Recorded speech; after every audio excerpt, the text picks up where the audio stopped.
account executives are not built by nature to do that well, right?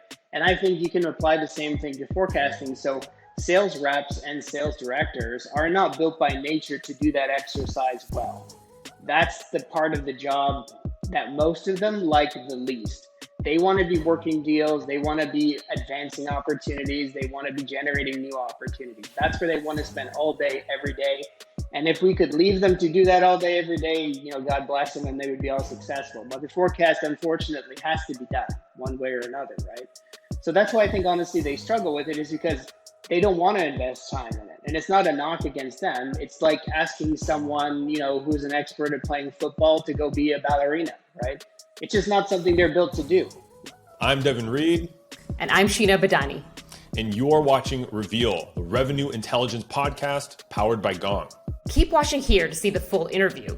Or if you like to listen to podcasts on the go, check out the links in the description below. And if you like what you hear, subscribe on YouTube, Apple Podcasts, or Spotify, or all of them. Why not? And while you're there, make sure to leave us a 5-star review. We personally read every single one, and I think I speak for both of us when I say they mean the world to us. Could not agree more, Devin. Now, without further ado, here's the episode you've been waiting for. All right, John, I appreciate you hanging out with us. Welcome to Reveal. Thank you for the invite. So I'm really excited to talk about today's topic because it's forecasting. Some people love forecasting. Some try to avoid forecasting or have their own unique, under promise, over deliver strategy. But today we're going to talk about some secrets you have around forecasting with exceptional accuracy. But they won't be secrets for long. Before we get into all of that, though, you're the VP of Sales Operations at Point Click Care. I knew I was going to fumble on that one. But you're also a Ph.D. What is your Ph.D. in, and how does that relate to the work that you do today? Yeah, so I might be setting you up for disappointment because there's absolutely no connection between what I studied in school and what I do now. Some things crossed over in terms of skills, but there's in terms of subject matter, absolutely no connection. So what I studied in school, I did a PhD on medieval economic history. So what I was studying are the laws around lending money in the Middle Ages. So in the Middle Ages, there was a religious prohibition against lending money at interest.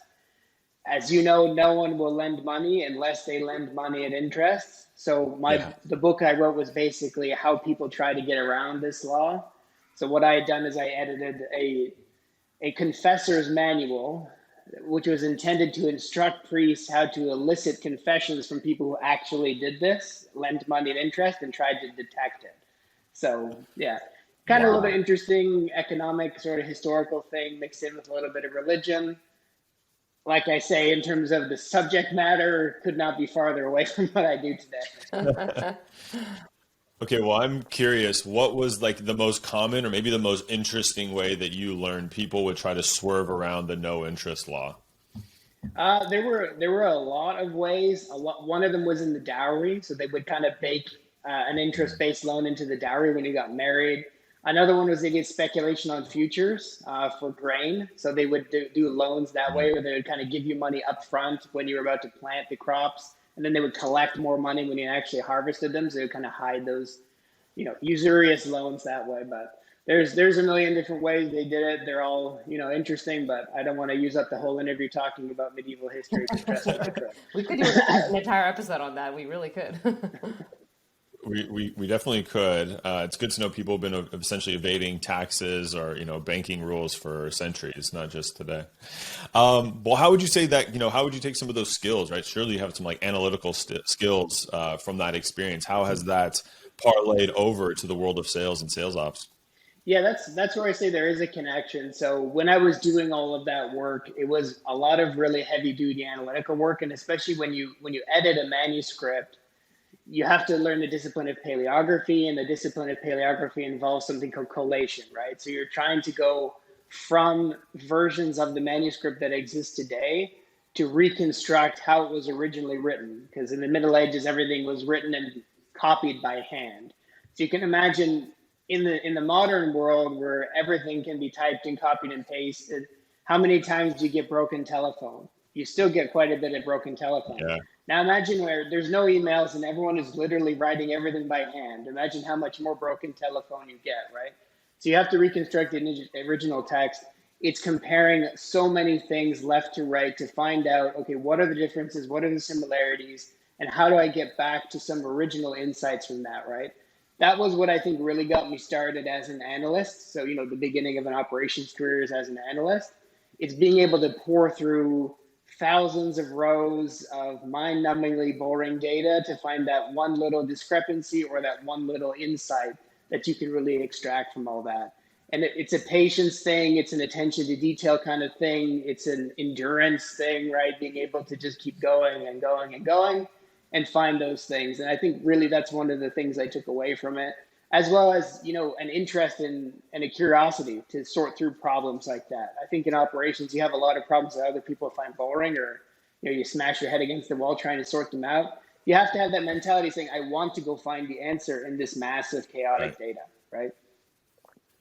Well, you said endurance, which sales is definitely an endurance sport. And you said attention to detail, which definitely links us into our topic for today, which is forecasting. So forecasting is something that I will say every sales team I've been on has either been bad to okay at. And that's not a knock on the team. I think it's something that's just genuinely very hard to get right. Why do you think that is? So I think you can draw an analogy to the SDR function, right? So why was the SDR function created? So, I'm talking about sales development representatives. I'm sure everyone who listens to this probably knows the history of it, but I'll recap it in 5 seconds in case they don't. So originally, account executives did all their work, right? They prospected, they got their own clients, and they tried to convert them and close them. Then a genius who worked at Salesforce, this guy named Aaron Ross, he comes by and he says, they're not as effective as they could be. They really suck at finding opportunities. Account executives are closers, right? They love to work deals to completion. They're not good at finding the deals. So he says, hey, guess what? We're gonna create a team of people that all they do is prospect. And they're gonna prospect and hand off opportunities to account executives to advance and close. So he did that because account executives are not built by nature to do that well, right? And I think you can apply the same thing to forecasting. So sales reps and sales directors are not built by nature to do that exercise well. That's the part of the job that most of them like the least. They want to be working deals. They want to be advancing opportunities. They want to be generating new opportunities. That's where they want to spend all day, every day. And if we could leave them to do that all day, every day, God bless them and they would be all successful. But the forecast, unfortunately, has to be done one way or another, right? So that's why I think, honestly, they struggle with it, is because they don't want to invest time in it. And it's not a knock against them. It's like asking someone, who's an expert at playing football to go be a ballerina, right? It's just not something they're built to do, right? So I think that's why they struggle with it quite often. And now you've been at Point Click Care for, I think, over 3 years. Paint a little bit of a picture of what did forecasting look like when you first joined the organization? So when I joined Point Click Care, they really didn't have a sales operations function. So sales operations was part of business operations, and they kind of served the entire company. So what they found was sales was getting short shrift, right? And the forecast, we had a senior vice president of sales at the time who really took on a ton on his own back, and too much, frankly, on his own back. He was handling the whole forecasting exercise on his own. So he's literally spending hours on hours every month preparing the forecast for every single sales director, for every single sales rep. This was, kind of crazy, right? So we had to go from that to something better than that. And I think that's a key thing too, a key theme I've definitely noticed in my career is when operations is successful, yes, as much as we want to get to kind of like a crystal palace in the end where everything is perfect, it takes so long to get there that really success is how did we make it a little bit better than yesterday, but we changed it like the next day, right? So first step from there was going to, listen, SVP, you shouldn't have this all on your back. Let's go to a standard, at least a standard bottoms up forecast methodology where the sales reps forecasted the directors forecasted their VPs, and the VPs forecasted the SVP. And that way you're not having to manage a forecast for, let's say, 60 plus field reps, right? You're having to manage a forecast for 3 VPs that report to you.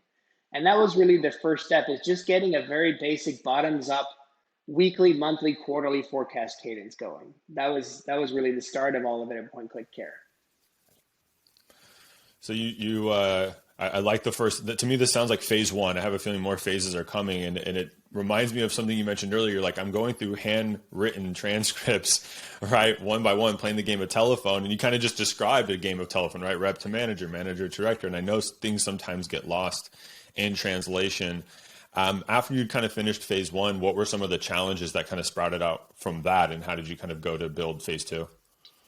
Yeah, so when you're working with a bottoms up human generated forecast, right, from people, I think, and again, it's not a knock on people, it's just a natural inclination, right? So one thing you'll hear Sure. a lot of in sales, which is a good saying, but also can contribute to bad behaviors in forecasting, is you never forecast less than the quota, right? So if you're a sales director and you're forecasting less than the quota, it's a bad mark, right? However, there are times legitimately when you're going to be under the quota, right? And I think that's what we saw a lot when we were doing a bottoms up human derived forecast, is people were massaging the numbers to get, if not to the quota or past the quota, at least as close to it as possible. And there wasn't a lot of oversight on that time on the underlying data behind it, right? There wasn't a lot of ability to check it at the very beginning because the operations function was so nascent. So you rely a lot of people's kind of subjective call of the sales forecast. And that subjective call includes their, we used to call it the aspirational forecast, which is not supported by data. It's like, I'm going to get to the quota. And then how are you going to do it? Well, the deals don't exist today, but I'm going to find them, right? And if the forecast is off, a lot of the stuff downstream doesn't work, right? And that's what we were finding, is we didn't have accurate data to do future planning. So I think that's where we identified, okay, we have a need to move beyond this human-based bottoms-up forecast process. And again, nothing against the people that do it. It's just, again, you're asking people to do something that really maybe it's not the best thing to ask them to do.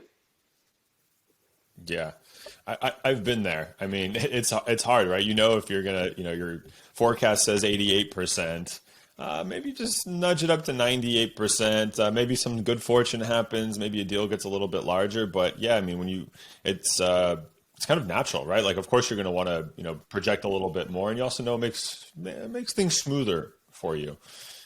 The thing that I was thinking about is, like, you are building this forecast on this foundation, which, as we talked about, is like based on like manual processes and their own subjectivity. Like, what kind of guidance did you provide the reps in terms of them creating their own forecasts bottoms up? Because everything is built on top of that now. Yeah, so I think it's always an iterative process. So we introduced the bottoms up forecast process. We start looking at forecast accuracy. Forecast accuracy is a little bit all over the place because of that human element. So the first step from there then was to get them focused on the metrics that should be driving their forecast. So for example, obviously your forecast should be pipeline derived, right? If you don't have pipeline to support your forecast, why are you forecasting that you're going to post, $10,000 in recurring revenue when you have $8,000 worth of pipeline, right? Even if you had $10,000 worth of pipeline, I wouldn't be forecasting $10,000 worth of bookings, because you don't win every single deal. So we're starting to get them focused on those key metrics. And, as much as we like to do fancy things with the data, I found in my career, constantly going back to the basics is really effective. So talking to reps about their win rate. So for example, win rate and pipeline multiple, right? Those are two really basic concepts. So if you go to a rep, you say you have a 50% win rate, which is, industry standard is actually pretty good. That means you need at least 2x pipeline, right? You need at least $2 for every $1 worth of bookings to come in. And then that clicks for them, right? And they start saying, okay, that's what I can forecast. So if I have only 1-to-1 coverage, I'm not going to meet my quota. I'm going to be at half, Right. right, of my quota. And then they start to gut check it themselves. And obviously we're gut checking it for them in operations when the forecast starts coming through. And you get some improvements to forecast accuracy there as well, right? I think where you start then hitting the limitation is there's only so much time and interest that a rep has to go deep into their pipeline metrics, their historical deal metrics, to produce a really accurate forecast.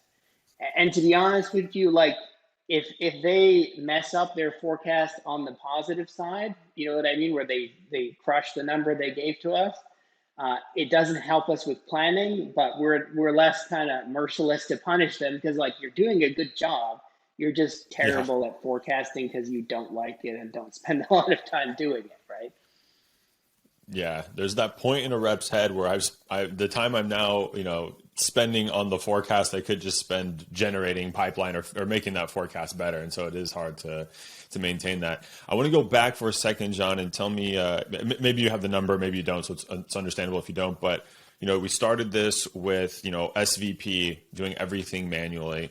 Do you know about, even if it's like a bracket of like about what the accuracy was, like 5%, 10, 20% accurate? Because it was one person handling so much data, it was kind of like a plus or minus 20% swing, right? There's only so much one person can Sure. do with that much data. Honestly, I'm pretty impressed. It was only 20. If it was me, it would have been, I have 50%. I don't know. Flip a coin. And so now we went to bottom up, right? So now we're talking about manual entry. Reps are doing what you just described. Do you remember how did the variance increase or decrease from that point? So there wasn't actually, to be honest with you, a tremendous improvement there. I think the SVP really took a lot of time preparing to forecast. He took it very seriously. So he took it as far as one person can take it, right? So, Sure. we saw maybe some incremental improvement, maybe about 5%. So it was, you're still kind of off by 15% on either side. Interesting. And so kind of paint the today picture. We love kind of doing that like before and after and what that journey and shift looks like. So what does forecasting look like now today at your organization? Yeah, so what we do, we still run bottoms up because people who have good ideas, they deserve to have their good ideas replicated, right? So a really good idea that they use at Salesforce is they have a machine-based forecast that constantly gut checks the bottoms up forecast. They always run them in parallel. And the reason it's important to run them in parallel is because, especially at the sales director and VP level, the accuracy of your bottoms up forecast reflects your understanding of the business, right? Now, so we run both, and the leaders have access to both sources of information. So when you're talking about what's the process like now, we still on a monthly basis only pull in a bottoms up forecast to get out those kind of intangible aspects of the forecast, things changing in month, right? Things the computer doesn't catch because they're happening in the moment. But in addition to that, what we layer on is a machine-based forecast. So at the beginning of every month, we project for the forecast for the next 90 days. So what does that mean? There's a pretty extensive business intelligence framework of reports I've developed. I can extract pipeline and process it, as well as project pipeline generation from the past into the future. So on a very basic level, to prepare your forecast, you're going to start with what you know, right? So what I know is the existing pipeline. So you extract the existing pipeline. We slice it on a number of metrics. Like our forecast is pretty crazy detailed, which is another reason why it was very difficult for people to do, because you're slicing it by market, by geography, by size segment within that geography. And they're asking, for example, one of the products we sell is practitioner engagement. So how much practitioner engagement will you sell in Tennessee to skilled nursing facilities in the next 90 days? That's the question that has to be answered. You can imagine for a person that gets pretty difficult to get down to that level of granularity. So another issue we had is maybe their forecast starts getting close to accurate on the aggregate, but their allocation of it to geography, market, and size segment, it's they're guessing. There's no way a person can do this, right? I remember, I won't name the person, but the VP I was working with, he said, we're just throwing darts at the board. That's it, right? That's all he said. That's the most they could do. So when you're working with the actual historical data and the pipeline data, all those dimensions exist. So in the open pipeline, they're there already. I extract them, right? You extract the open pipeline, you weight it. So we're weighting it according to stage and age. So that gives you kind of a percentage conversion of that open pipeline. The other side of it is you take how much pipeline is going to be created in that period that doesn't exist today. And of that pipeline, how much of it will convert to bookings within that 90-day period. So you can use your historical background, right? So we vary the range. It depends, right? If big events happen, if we have a sales restructure, I change the historical range. If the market shifts, right, I change the historical range. For example, if we see different sales drivers coming into play, we had a large surge of new business at the beginning of the year that started to peter off towards the end of the year, and then the wallet share business was increasing. So you pick your range based on that element has some human judgment, so a human being looking at the data. But you pick your historical range, extract it. That will tell you how much pipeline will be generated in the future based on what's been done in the past.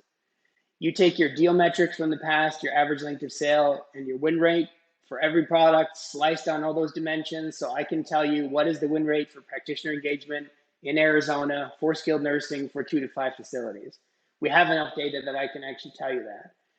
You take that win rate, you apply it to the pipeline generation. So you take the create date, you add the average length of sale, you take the MRR projected, you multiply it by the win rate, and that gets you booking at a specific period of time. Add that together with your open pipeline, that produces your forecast. So machine-based forecast, right? That doesn't have that level of subjectivity. It doesn't have that temptation to say, I'm going to call it quota. It says, no, this is reality. So this is based on what you already have sitting out in the pipeline, plus what you are likely to create and convert within that time period. Add that all up and you get your forecast.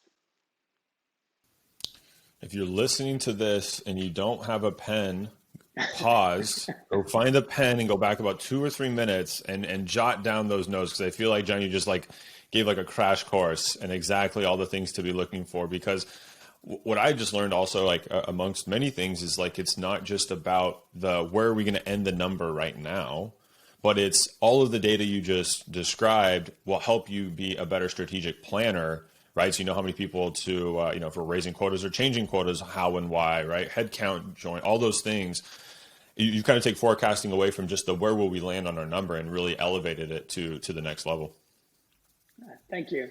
And it is, the whole reason we do this is to enable planning, right? To enable strategic or tactical pivots, right? Strategic being long-term, tactical being short-term. So for example, with COVID, right, we were very quickly able to isolate which products are working well in the market, which products are not working well, and shift our plans to focus on, we actually created a new category for them called digital doorway products. So products that mean that a physician doesn't have to actually go into a skilled nursing facility to deliver care. Obviously, those things intuitively you think, okay, those would be attractive, right? But we had data to prove that those were actually starting to sell much more frequently than the others. We took that data and then we say, let's apply focus to those products. So, they were naturally selling better than other products. Now let's apply focus to those products, right? And create actual campaigns and structured programs around that. As a result, we were able to get significantly larger bookings from those digital doorway solutions. And those were kind of a key contributor to our success this year. So it enables insights like that. It also, on a very simple level, anyone who works in sales know you have an army, right? You're trying to deploy your troops where it makes sense to deploy them.